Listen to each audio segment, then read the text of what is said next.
अस्सलामुअलैकुम दोस्तों, आज की इस वीडियो में मैं बात करने वाला हूं डेटाबेस एनॉमलीज़ के बारे में। तो बगैर टाइम ज़ाया किए चलिए शुरू करते हैं। डेटाबेस एनॉमलीज़ तो क्या होती हैं डेटाबेस एनॉमलीज़? जैसा कि हमें पता है कि हम अपने डेटाबेस के अंदर डाटा को स्टोर करते हैं टेबल्स की फॉर्म में। डिफरेंट टेबल्स बनाए जाते हैं और उनके अंदर हमारा डाटा स्टोर होता है। क्या होता है कि अगर हमारे पास पहले से डाटा पड़ा हुआ है तो हम फिर से अगर न्यू डाटा एंटर कर रहे हैं तो हो सकता है कोई ना कोई प्रॉब्लम क्रिएट हो सकती है। डाटा को इंसर्ट करते हुए प्रॉब्लम क्रिएट हो सकती है, डाटा को डिलीट करते हुए प्रॉब्लम क्रिएट हो सकती है, डाटा को अपडेट करते हुए मॉडिफाई करते हुए प्रॉब्लम्स क्रिएट हो सकती हैं। तो ये जो डाटाबेस के अंदर जब हम अपडेशन कर रहे होते हैं तो उस वक्त जो प्रॉब्लम्स क्रिएट होती हैं इसको कहा जाता है डेटाबेस एनॉमलीज़। डेटाबेस एनॉमलीज़ असल में कुछ प्रॉब्लम्स होती हैं जब हम अपने डाटा को टेबल्स में स्टोर करने लगते हैं, अपने डेटाबेस के अंदर स्टोर करने लगते हैं, तो उस वक्त जो प्रॉब्लम्स हमें फेस करनी पड़ती हैं उनको बोला जाता है डेटाबेस एनॉमलीज़।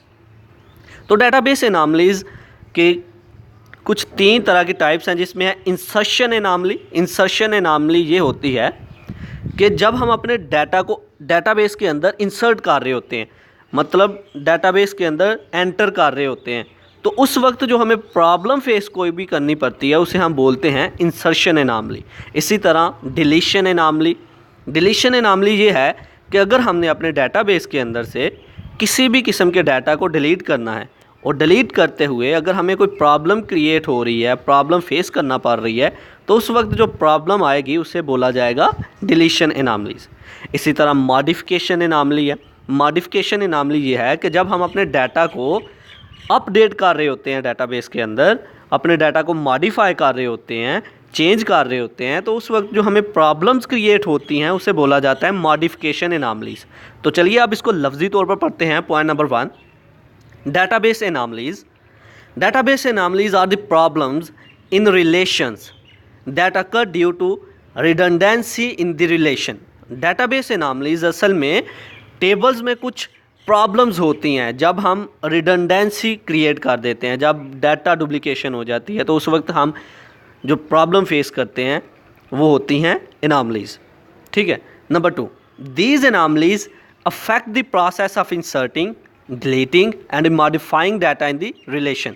जब हम अपने टेबल के अंदर डाटा को इंसर्ट कर रहे होते हैं, डिलीट कर रहे होते हैं या फिर मॉडिफाई कर रहे होते हैं, तो उस वक्त जो प्रॉब्लम्स क्रिएट होती हैं ये एनॉमलीज़ होती हैं। नंबर 3, सम इम्पॉर्टेंट डाटा में be lost if a relation is updated that contains database anomalies. अगर किसी रिलेशन के अंदर कोई भी इस तरह की प्रॉब्लम आ जाए तो हमारा बहुत ज़्यादा अगर इम्पॉर्टेंट डाटा है तो वो डाटा जो है हम खो भी सकते हैं, लॉस्ट हो सकता है। तो ये इस प्रॉब्लम की वजह से हमारा डाटा जो है वो ज़ाया हो सकता है। Number 4, there are the following types of anomalies: insertion anomalies, deletion anomalies and modification anomaly, जो कि मैंने अभी अभी डिस्कस करके बताया। तो ये था आज का हमारा लेक्चर जिसमें हमने बात की डेटाबेस एनॉमलीज़ के बारे में। आई होप कि आपको मेरी ये वीडियो पसंद आई होगी। Like this video, share this video and comment below this video if you have any question. Thanks for watching. Subscribe focus group. अल्लाह हाफिज़।